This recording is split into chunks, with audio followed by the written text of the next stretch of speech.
નમસ્કાર ને રામ રામ બધા મિત્રોને। તો આજે આપણે રીંગણીવાળું પડવું થઈ ગયું છે ખાલી, અને હમારને દાંતી રાપ ને બધું કરીને કરી નાખ્યું છે લાહું લપટ। તો રાજમાં વાવવાના છે, તો કમ્પ્લીટ પડવું થઈ ગયું છે જો આપણી પાછળ, અને હવે એમાં વાવવાના છે રાજમાં। તો ચાલો જઈએ પહેલાં રાજમાં જોઈ અને ઊંણીનું બધું ફિટિંગ કરીએ અને કરીએ પછી વાવવાની શરૂઆત। તો એટલામાં આપણે રાજમાં વાવવાના છે। આ રીંગણીવાળું પડવું હતું એમાં, તો 5 વીઘા જેવા થાય। તો અહીંથી સામે ઓલો વાડ દેખાય ત્યાં સુધી વાવવાનું છે, શેરડી છે ત્યાં સુધી, અને આ બાજુ એટલું છે। તો ચાલો જઈ અને કરીએ ઊંણી ફિટિંગ અને જોઈ રાજમાં કેવાક છે, અને કરીએ પછી વાવવાની શરૂઆત। વિડીયો બનાવીને દિનેશભાઈ આવ્યા છે રાજમાં વાવવા।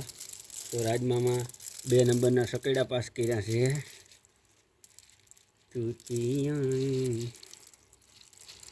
એ બરોબર નજારી છે, લોવર ઉપાડશે ચાલશે તો એમ તો ઉપાડે તો થઈ ને, કે તો પાખું પાખું થઈ જશે।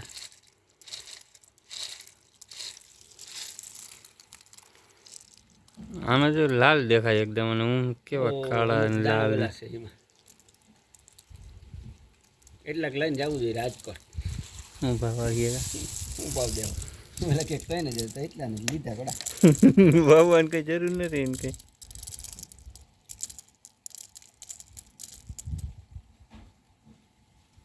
સમજો 2 સકડા હાલતા હોય ને એટલે આમ થાય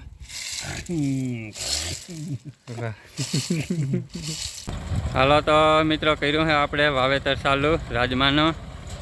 તો ઓટોમેટિક વીણી ઉપર હાલે છે અને ટ્રેક્ટરથી વાવી છે અહીં। તો ક્યારામાં 6 આયરું કર્યું છે। તો જો આવી રીતે બધું હાલે છે, અને 18 દાંતી આગળ રાખી છે અને 12 દાંતી પાછળ રાખી છે આ સકૈડામાં પાછળ। તો કમ્પ્લીટ ઘણા દાણા પડે છે, અને જોઈએ હવે વીઘે કેટલાક ઉતરે છે એ। અને સકૈડા રાખ્યા છે આપણે માંડવીના 2 નંબરના।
હાલો તો મિત્રો આપણે રાજમાં વવાઈ ગયો છે કમ્પ્લીટ અને અત્યારે કર્યું છે હવે પાણી ચાલુ. તો અત્યાર સુધી આમાં પાણી હાલતું હતું ધાણામાં અને ધોરિયા અને પારીઓ ને એવું બધું કરતા હતા.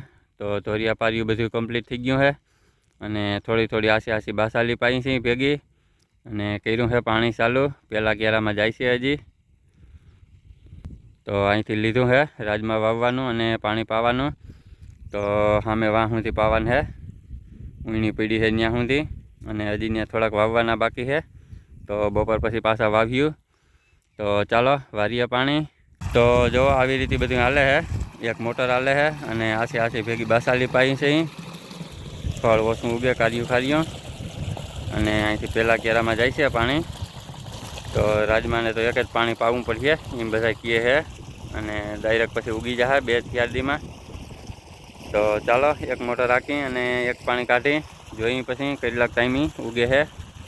તો ચાલો આજનો બ્લોગ કરીએ આપણે હવે સમાપ્ત. ગમ્યો હોય તો લાઈક અને શેર કરી દેજો અને ચેનલમાં નવા હોય તો ચેનલને સબસ્ક્રાઈબ કરી દેજો. મળીએ કાલે નયા બ્લોગમાં.